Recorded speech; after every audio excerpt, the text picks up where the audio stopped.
I'm Ronald Reagan speaking for General Electric. Tonight, George Montgomery makes his dramatic TV debut in a romantic story, The Return of Gentleman Jim, with our special guest, the great Joe Louis, on the General Electric Theater.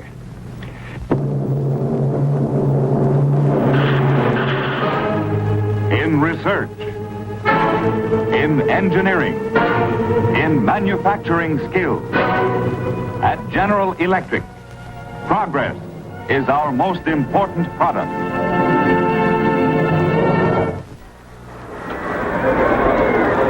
The time is June 22nd, 1937. A new heavyweight champion of the world was crowned, Joe Louis. And that night began an era unparalleled in boxing history. For over 10 years, there wasn't a man living could hold a candle for Joe Louis in the prize ring. Of course, that didn't prevent the boys in the fight game from getting into arguments. I tell you, Joe Louis couldn't have lasted 2 rounds against some of them old-timers. You better tell your boy to keep his left up, he'll get killed. You take John L. Sullivan or Jim Corbett, they'd have cut Louis to pieces. Louis the Farmer? Are you crazy? They had the left hand in them days, Max. Corbett had a left. Yeah, what's the matter with Louis? He didn't have a left. Bong! Bong! Right in the face all the time. Yeah, they were real tough in them days. Louis wouldn't have had a prayer. Oh, yeah? Well, is that so? I got a 5 says you're out of your head. Now, come on, put up or shut up. Now, how am I going to book the fight? I ain't got no contract with Corbett. He's dead. Oh, you get me excited all the time. Well, that's the argument that's been going on down through the years. Our story tonight is about one day in 1947, when Gentleman Jim Corbett came back to Earth as a young man to settle the argument once and for all. Gentleman Jim Corbett, the classic boxer of his time. A man who could dodge any kind of a punch inside the ropes, but outside found romance a hard thing to avoid. Hey, Mike, get a load of the goofball.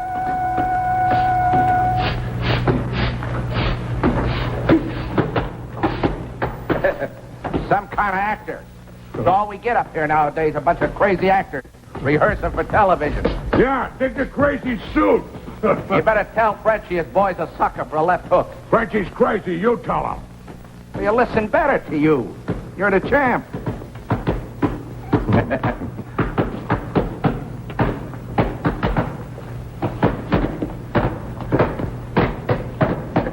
Hi, good day, sir. How are you?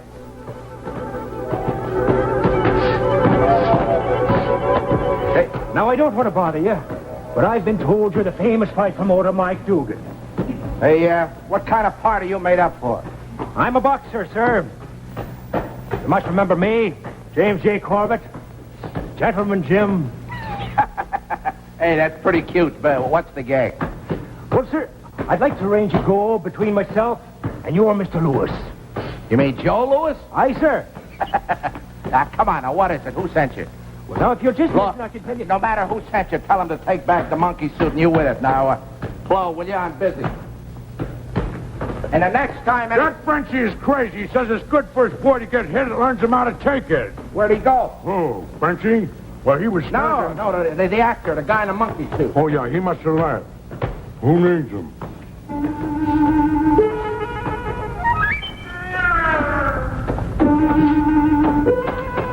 He was just... Max! Max! Max, where are you? Max! Where... Will you cut it out? You better send down and get me a salami sandwich. No pickles. I think I've been eating too many pickles lately. You got heartburn? I got something.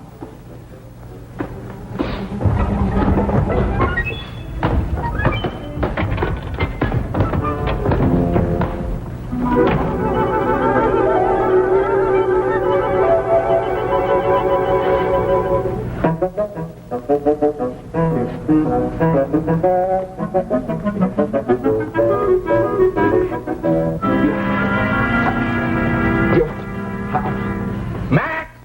Maxie! Hey, how'd you get in here? It was a bit presumptuous of me, but I thought I'd find my picture in here. Remarkable likeness, don't you think?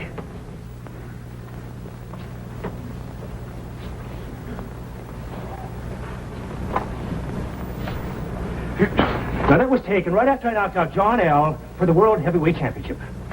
Could be a good makeup job. I once saw an actor at the Managers Guild banquet. Looked just like John L. Sullivan, only he was an actor. That's all he was, an actor. Now, Mr. Dugan, I certainly thought my picture would convince you. I certainly did. So what? So you look like Corbett. That's all. It's just good casting. I couldn't remember if you said salami or pastrami. Max, Well, take a look at that picture. it's just a picture. I seen an actor once at a Managers Guild banquet looked just like, no. It was nothing. It was nothing. Come on, Maxie, put him up. Put him up. Hey, get a load of him. And I'll take it easy. You'll get hurt, Sammy. Come at me. You'll get Come at hurt. Now, look. Knock off. You're messing my hair. Come now, look. I said knock off. Oh. Now, look, you're going to get hurt. Come at me. Ow. Now, you're going to get hurt, I said. Hold it a minute, will you? What are you doing? You wasting $1 million worth of action in here? A bit weak on fundamentals. But a mighty fine prospect. Prospect? I was the champ. Fundamentals. In my day, we were all so well grounded in fundamentals. I just can't understand that. Well, sir, didn't I convince you? There was only one other fighter in the whole world that could use a left hand like that. Mr. Corbett, I'm delighted to make your acquaintance. And I'm delighted to make yours, sir. No, it's impossible. If I didn't know you better, Mike, they look alike okay, but if I didn't know the gentleman Jim's been dead over 15 years... Tell me the truth. I'm not stupid. I know you're not Gentleman Jim. Are you?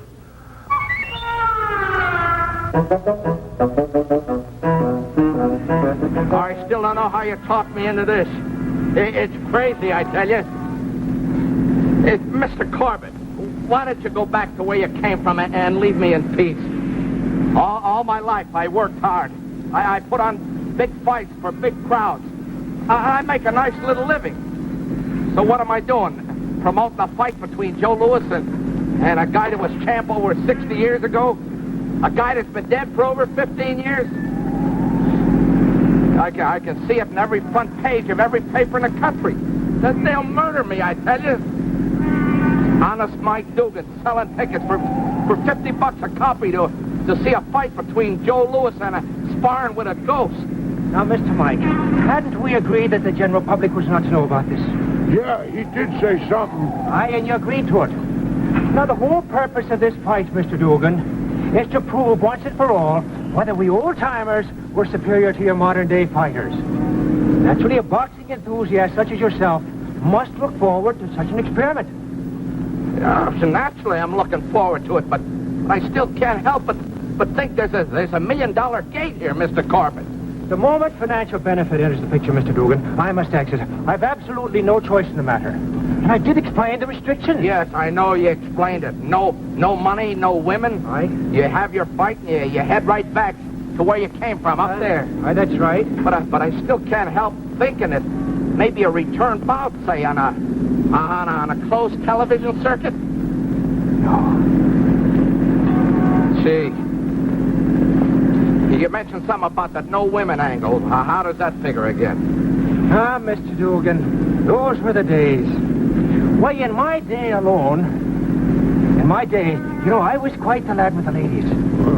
It was John L., Bob Fitzsimmons, Jack Johnson, and myself who drew straws to see which one of us was to make this trip. And now, mind you, the moment I won, my propensity with the fair sex was duly noted. A clause was inserted stating that should I become romantically involved with a young lady, The powers that be had the full right to terminate Miss Tay immediately. Well, you'll have no worry about women up where I'm taking you, up on the farm. Outside of my brother Frank, you don't have to worry about people either. All you've got to worry about is getting in shape for Lewis. Well, I don't know. I must be flipping my stack. Here I'm promoting a fight for a $1 million fight yet for a bunch of cows and chickens.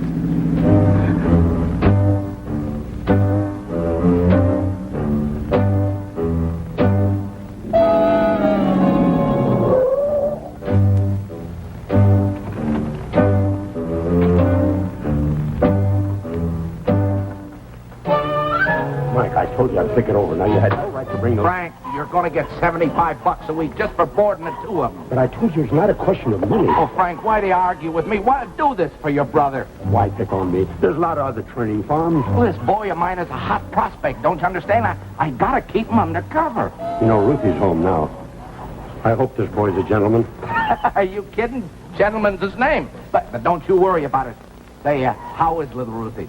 Little Ruthie? You should visit us more often, Mike. Hey, Frank, then it's okay, huh? Well, you're here, aren't you? Okay, boys, unpack. Come on in, we're home. Let's have some coffee. Hey, this place looks real nice since I've seen it last, Frank. Looks real classy. So, Max, you remember my brother Frank? Oh, yeah. How are you? Good to see you. And this is my new boy, Gentleman Jim Harlan. It's a pleasure, sir. A real pleasure. Gentleman Jim. Aye, sir. Well, that name sounds familiar. You know, I'm not a bug on the subject, but since we got this TV set, Don't tell me you become a fight fan. Oh, I watch it now and then. Say, haven't I seen you on television? No, I'm afraid not, sir. In my day, when we were... You see, this is his first big fight, Frank. His first big fight. And he's fighting Joe Lewis in my barn? Well, it's more of an exhibition, you know what I mean? Oh. But don't you worry about it. But one thing's very important, Frank. Nobody has got to know about this. Dad, did somebody stop by for a visit?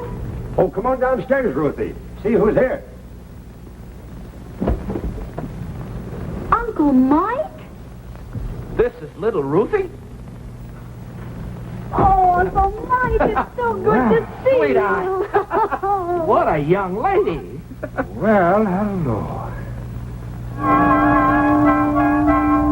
Oh, no. I don't want to say nothing, but I thought he ain't supposed to even look at a girl, even. Don't worry about it, will you?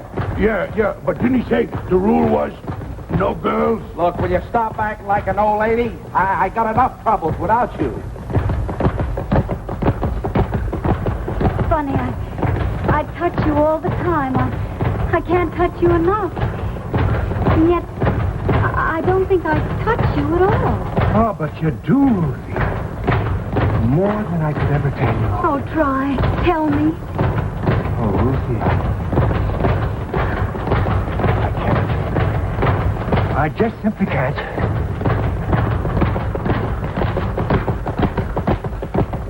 I don't care what you say. These past 2 weeks, them two has been acting like a item. You're out of your mind. They're just good friends, that's all. Yeah, but don't you think we ought to tell her who he is? You know, the more I think of it, I should have never let you take that last fight. Why? Because you got rocks in your head, that's why. What are you going to tell her, that he's from heaven? She'll laugh right in your face. I don't know. Don't seem right. Don't seem right nohow.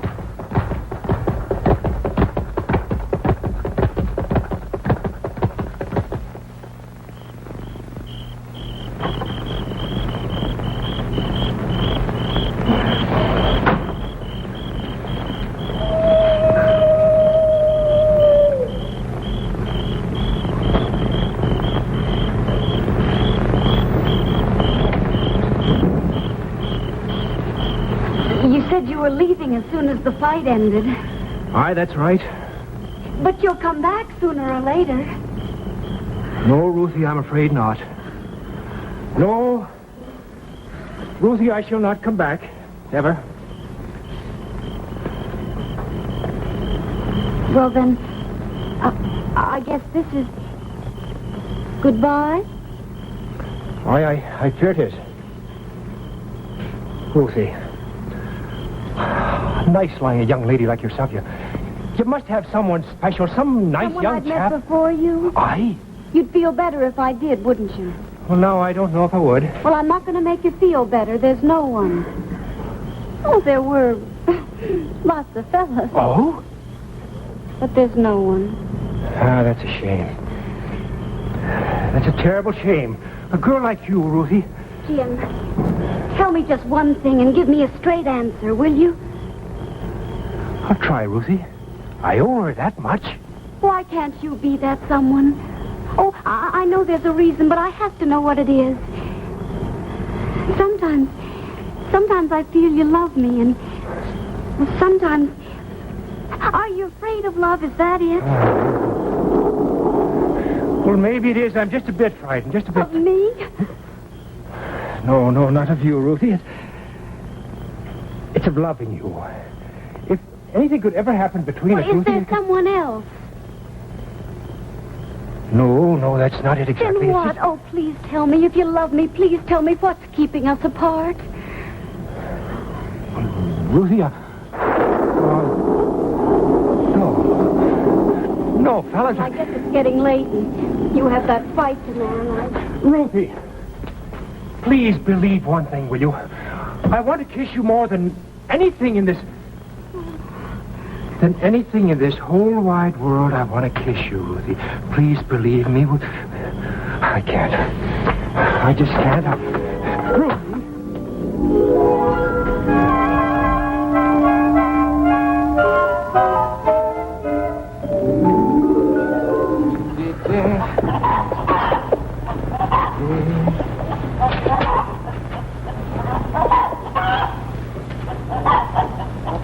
Everything's all set, huh? Yeah. But what about the camera? Never mind about that. I'll take it. Joe Lewis. Glad to see you, Joe. How you feel, Mike? Wonderful, Joe. Wonderful. Hi, Joe. Hey, Hi. have you introduced Joe to the gentleman yet? Well, not yet. To tell you the truth, Mr. Mike, Jim's acting kind of funny. Well, it's probably his nerves. He's keyed to a fighting pitch. Yeah. That's all it is, nerves. I'll bet you're anxious to meet him, huh? I'd love to. Come on. Hey, Jim. Say hello to Joe Lewis. I've been looking forward to this. Glad to see you, Mr. Carpenter. Good to see you too, Mr. Lewis. All of us up there feel you've done the boxing world a world of good. You've been a gentleman and a champion all the way. Coming from you is a real compliment. By the way, there's a chap from up my way who sends his best. Who was that? John L. John L. Sullivan said that he wishes he had your common sense when he was fighting. You know, that's half the battle. Well, I'd like to talk to Johnny L someday. Of course, I'm not done her right away. Well, good luck to you, sir. Thank you very much. I want to wish you good luck tonight. Well, from what I hear about you, Mr. Lewis, I'm sure liable to need it. What a boy. Jim, you're looking great. Maxie tells me you're sharp as a razor. Right. Well, I've got to take care of a few things. I'll see you in a few minutes. Right, Mike. Right. Now, stay with him. You understand? I don't want nobody in there until we're ready to go. You got me? Yeah, but what about the camera? Yeah, I'm going to check on it right now. What do you think you should? I mean, Jim said, he said... Jim says no TV, no selling seats. You understand? Now, even Jim would agree that there should be some kind of a filmed record. Otherwise, who'd believe it? Huh? Yeah. Now, I want you to go in there and work on his legs, because he's all tensed up. You got me? And remember what I told you. I don't want none of that sports mob in there with him. All right? Yeah. All right. Tell me what. Take it easy. We'll bring that camera over here. Who's he going to work with?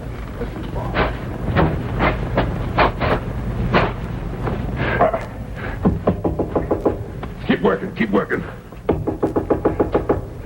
Yeah, I'm sorry, nobody can come in. I have to see him. I'm sorry, Miss Dugan, you can't come I in. just had to come, Jim. I had to. I had to wish you good luck. I couldn't let you go away with us. With us. Ruthie. Just a few minutes, Maxie, please. Yeah, but you got to be in a ring in five minutes. Aye, Maxie. I'll take 2. All right. Ruthie, you shouldn't have come. Oh, Jim, darling, I love you. Oh, Ruthie.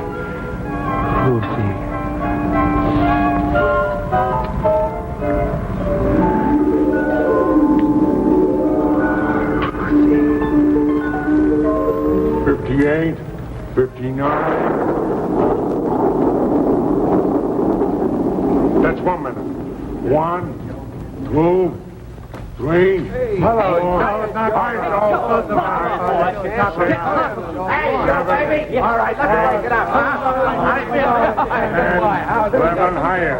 12, 13, 14. What are you doing out here? I thought I told you to stay with him. Yeah, but I had to give him 2 minutes to say goodbye to Ruthie. Didn't I?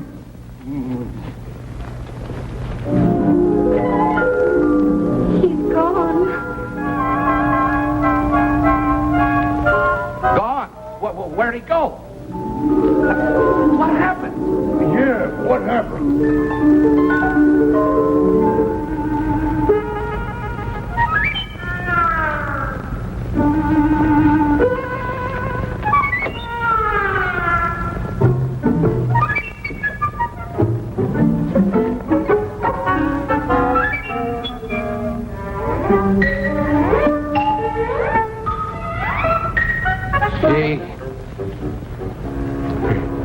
It was a camera. They must have seen it from up there. I told you couldn't hide it from them. I just thought a little film record.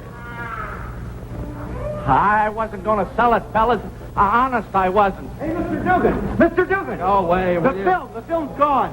What do you mean, gone? I just saw it a minute ago. It's gone, I tell you. 1 second the camera's loaded and the next, maybe it fell on the floor. Ruthie, honey, will you explain it to your Uncle Mike? What happened? Yeah, what happened? He kissed me. He took me in his arms, told me who he was, told me he loved me, and then he kissed me. And when his lips touched mine, he was gone. What a dope I've been. I should have listened to you, Max. Yeah. He said no dames, remember? Uh-huh. No girls. The film he could have handled. But you little Ruthie, I didn't figure on. Well, I still say Corbett could have taken a bomber. Any guy that's so much of a gentleman, he wouldn't leave his girl without a goodbye kiss. If Corbett would have taken him. Yeah, is that so? Well, I say you're wrong, and I gotta finish as a joke. Could have took him any time, all the time. Could have. But I guess I don't never get to prove it no more now. Don't never get to prove it. I don't know. He might come back someday. Yeah, he might. He might.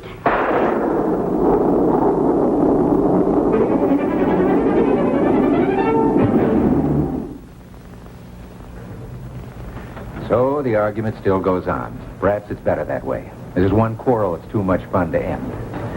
Personally, I like to think it would have been a draw myself. I'm sure you agree with me that Joe Louis is every bit a champion. And I think you'll also agree that Gentleman Joe Louis will enjoy the same immortality as Gentleman Jim Corbett. Our thanks to George Montgomery for making his television debut on our program. In the weeks to come, we're going to have some other firsts for you. We'll have Fred McMurray, Myrna Loy, Cornell Wilde, Henry Fonda, and Jimmy Stewart. And speaking of firsts, for the past 18 weeks, there has been another first. Mr. Irving Stone's novel, Love is Eternal. It has been the #1 bestseller of the nation. And next Sunday, we are going to do a dramatic story from Mr. Stone's great book. We hope that you'll be around when we star Miss Teresa Wright in our version of Love is Eternal. This will be next Sunday at this very same time, and we think that it's going to be one of the truly outstanding shows on our entire series. Until next week, then, good night.